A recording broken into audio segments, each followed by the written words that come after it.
जय हिंद साथियों। मैं बहुआयामी दल से डॉक्टर के एम आमिर विपक्ष की भूमिका में बात कर रहा हूं। बोल की लब आजाद है तेरे। साथियों, मैं आज एक महत्वपूर्ण विषय पर चर्चा कर रहा हूं।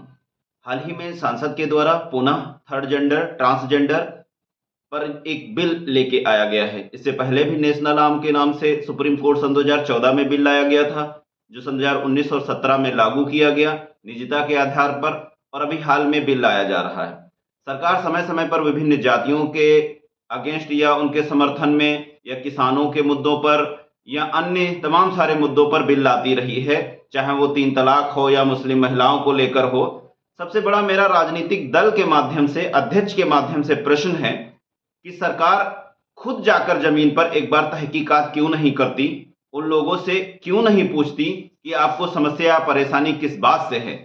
सरकार ट्रांसजेंडर पर बिल लेकर आती है, जबकि सरकार में बैठे एक भी अधिकारी कर्मचारी ट्रांसजेंडर के पास उनकी समस्या पूछने नहीं गए। इस बिल में यह कहा गया है कि अब ट्रांसजेंडर को यह स्वयं में बताने का किसी को भी अधिकार नहीं रह गया है कि वह पुरुष है या महिला। यानी अगर मुझे साबित करना हो कि मैं पुरुष हूं तो मुझे सरकार के पास जाना होगा, डीएम के पास आर्जी लगानी होगी और जिला का सीएमओ मुझे प्रमाण देगा कि हम एक पुरुष हैं। अगर वह महिला का भी प्रमाण पत्र दे दे तो सरकार को मुझे महिला मानना होगा। यह अधिकार अब समाप्त कर दिया गया है, यानी हम स्वयं में यह डिसाइड नहीं कर सकते हैं कि हम महिला हैं या पुरुष।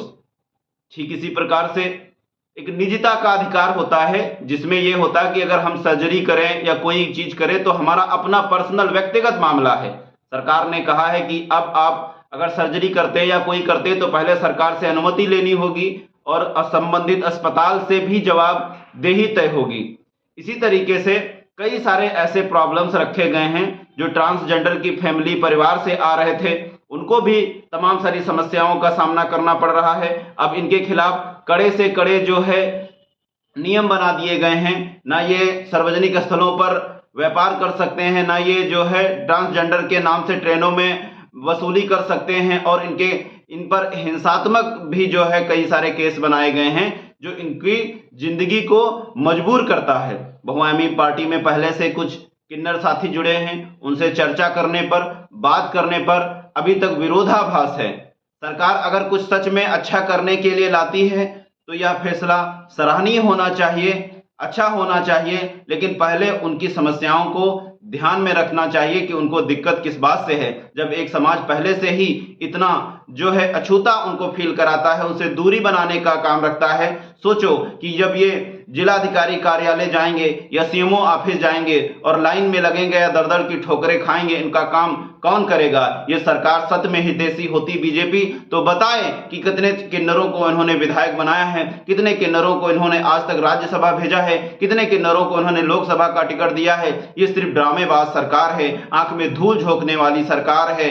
ये जो है मन में जो आता है उसको फैसले के तौर पर लागू करते हैं। 14 में आप सत्ता में आते हैं, बनाते हैं, उसमें क्या कमियां गलतियां रह गई थी जिससे सुधार करना पड़ा, 19 में आते हैं, लागू करते हैं, बनाते हैं, फिर आप 26 में उसका संशोधन करते हैं। आप यूं ही देश को बर्बाद और भटकाते रहेंगे और गुमराह करते रहेंगे। आपकी कोई एक पॉलिसी नहीं, आपकी कोई एक रणनीति नहीं, आप पूर्णतया फ्लॉप हैं। इस बात से पता चलता है कि आपके बनाए गए सभी नियम जो है धारालेस हैं, आंख के अंधे हैं। ऐसे में उन तमाम साथियों से जो इस पर चिंतन मनन कर सकते हैं, गहराई से समझते हैं, उनसे निवेदन है कि वो भी हमारे समाज का एक हिस्सा हैं, हमारे भाईचारा के तौर से देखते हुए ईश्वर की तरफ से उनको लैंगिकता को लेके हुए जन्म प्राप्त होता है, जिसके आधार पर वो जो है मेल फीमेल और थर्ड जेंडर बनते हैं। उनसे ईर्ष्या करना या उनसे जो है बदसलूकी करना यह हमारे संविधान का अपमान होगा। ऐसे में निवेदन है कि हमें उनके लिए